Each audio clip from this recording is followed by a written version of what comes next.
बाळाच्या जन्मानंतर कोणत्याही नवीन आईला स्पेशली जर ती एकटीच असेल किंवा तिला कोणाची मदत नसेल, घरामध्ये कोणी अनुभवी व्यक्ती नसेल, तर त्यावेळी तिला सगळ्यात मोठं टेन्शन असतं ते म्हणजे बाळाच्या मालिशचं आणि बाळाच्या आंघोळीच्या बाबतीमध्ये. अगोदर आपण आपल्या युट्यूब चॅनलवरती बाळाच्या मालिशचा एक सविस्तर व्हिडिओ पोस्ट केलेला आहे. अगदी प्रत्येक अवयवाचा मालिश बाळाचं कशा पद्धतीने करायचं आहे, स्ट्रोक कशा पद्धतीने द्यायचा आहे आणि ते मालिश कशासाठी गरजेचं आहे हे सुद्धा मी सविस्तररित्या सांगितलेलं आहे.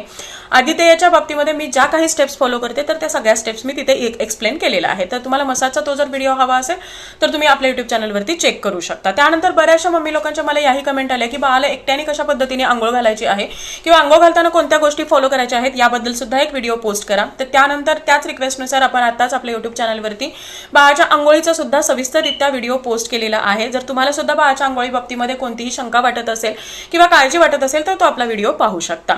आता बाळाला आंघोळ घालत असताना कोणत्या अशा गोष्टी आहेत की ज्या तुम्हाला स्पेशली टाळणं गरजेचं आहे. पहिली आणि खूप महत्त्वाची गोष्ट म्हणजे बाळाच्या आंघोळीच्या बाबतीमध्ये जे काही स्किन प्रोडक्ट तुम्ही वापरता तर ते अगदी कमीत कमी ठेवायचे आहेत.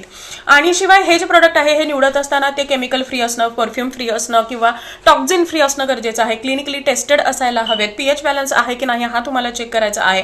आणि आपल्या बाळाला सूट होईल असे प्रोडक्ट्स निवडायचे आहेत. प्रत्येक बाळाची स्किन ही वेगळी असू शकते. जेव्हा तुम्ही एखादा नवीन प्रोडक्ट आणता तर त्यावेळी आधी थोडीशी पॅच टेस्ट करून बघा, काही रॅश वगैरे येते आहे का हे चेक करा. जर येत नसेल तर ते कंटिन्यू करू शकता, पूर्ण बॉडीला बाळाला हे लावू शकता. दुसरी गोष्ट आहे ती म्हणजे बाळाच्या आंघोळीचं जे पाणी आहे हे नेहमी तुम्हाला ल्युकवॉर्म ठेवायचं आहे. भले ऋतू कोणताही असू द्या पण बाळाला नेहमी कोमट पाण्याने आंघोळ घालायची आहे. जर तुम्ही कडक पाण्याने बाळाला आंघोळ घालत असाल तर बाळाची जी स्किन आहे खूप जास्त ड्राय होते आणि जेवढी स्किन ड्राय पडेल तेवढे रॅशेस येण्याचे जे चान्सेस आहेत हे खूप जास्त होतात. आंघोळ घालत असताना आणखी एक गोष्ट नेहमी आपल्याकडून विसरली जाते ती म्हणजे बाळाचे जे काही हिडन असे पार्ट आहेत म्हणजे कानाच्या मागचा भाग असेल, बोटांच्या खोबणीच्या मध्ये असं जे काही थोडासा मळ सचतो किंवा घाण सचते, पायांच्या बोटांच्या मध्ये घाण सचते किंवा बाळाच्या जांघेमध्ये किंवा छोटे छोटे जे फोल्ड्स असतात, मानेचा फोल्ड आहे पायाला किंवा मांड्यांना जो फोल्ड असतात तर असे फोल्ड्स तुम्हाला व्यवस्थितरित्या क्लीन करणं गरजेचं आहे.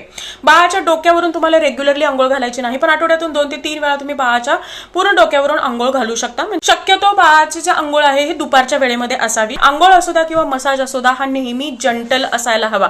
बाळाने ते एन्जॉय करायला हवा. बाळाला रडवत किंवा बाळाला अनकम्फर्टेबल फील होत आहे आणि तसंच तुम्ही आंघोळ घालता तर अशा आंघोळीला किंवा मसाजला अजिबात महत्व नाही. आणखी एक गोष्ट म्हणजे बाळाला आंघोळ घालत असताना बाळाच्या कानामध्ये, नाकामध्ये किंवा प्रायव्हेट पार्टमध्ये साबण किंवा बॉडी वॉश घालणं किंवा पाणी टाकणं हे तुम्हाला अवॉइड करायचं आहे. यामुळे इन्फेक्शनचे चान्सेस जास्त वाढू शकतात. तर या सगळ्या गोष्टी लक्षात घेऊन जर तुम्ही बाळाला आंघोळ घालत असाल तर आंघोळीचा किंवा मसाजचा बाळाला कधीही त्रास होणार नाही. उलट बाळाच्या डेव्हलपमेंटसाठी त्या गोष्टी खूप जास्त फायद्याच्या ठरतील.